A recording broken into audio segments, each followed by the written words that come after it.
I'm sorry nga wa ko diya sa insidente nimo but dili magutanan. Nga ining panahon nga naa ko pirmi nimo. But I promise you, Nicole, nga ang imong lulog support you. Every time. Every time. Until ma-reach nimo imong goal sa pag-eskwela. That's it. Usa ka scholar ug maayo sa klase. Mao kini ang paghulagway ni Richard sa iyang apo nga si Braille Nicole Quek nga nakalas human sa road crash incident sa Archbishop Avenue flyover niadtong Martes, Abril 14. Naabtan sa MyTV Cebu News Team si Richard sa Traffic Enforcement Unit kun TEU aron makig-alayon sa kapulisan ug abogado aron mahanay ang mga lakang alang sa pagpangayo ug hustisya sa kamatayon ni Nicole. Padayon gyapon na kaso ma'am kay wa pa ta claim sa atong demand, okay? That's more important. Kung ako lang pasultiyon, pwede na ako na siya i-release kung na may agreement. Nga mo ni, something baron, by kada buwan. Samtang, ang TEU nga maoy nagdumala sa investigasyon o kung asa nakakustudiya ang 23 anyos nga si Kevin Ryan Gesta nga maoy driver sa nalambigit nga ambulansya, misugyot nga pasakaan kini og kasong reckless imprudence resulting to homicide. Sa report sa TEU, adunay dala nga pasyente ang ambulansyang gimaneho ni Gesta padulong Cebu City Medical Center kun CCMC. Tungod sa emerhensyang mituyo kini pag-counterflow sa Archbishop Reyes Avenue flyover. Dito nakasugat sa ambulansya ang motor nga gisakyan ni Nicole o gimaneho ni Juan Antonio Ladyuray nga may resulta sa kamatayon ni Nicole samtang nagpabilin sa talandugong kahimtang si Antonio.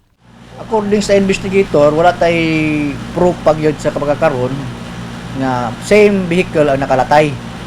Kay even ang driver, wala man po siya may confirm nga siya po ang nakalatay. So, nag-gather pa taog evidences, testimony, or CCTV footage kung naa.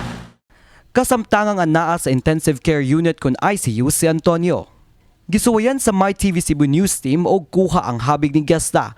Lakip na ang barangay head sa Disaster Risk Reduction Management kun DRRM sa Barangay Apas og kabanay og higala ni Gesta nga nagatanggawa sa TEU. Apan nagpabilin usa sila nga takom. Samtang, ang Cebu City Traffic Office kun CCTO mibutyag nga adunay 30 ka mga vehicular accidents ang natala kagahapong adlaw Abril 14.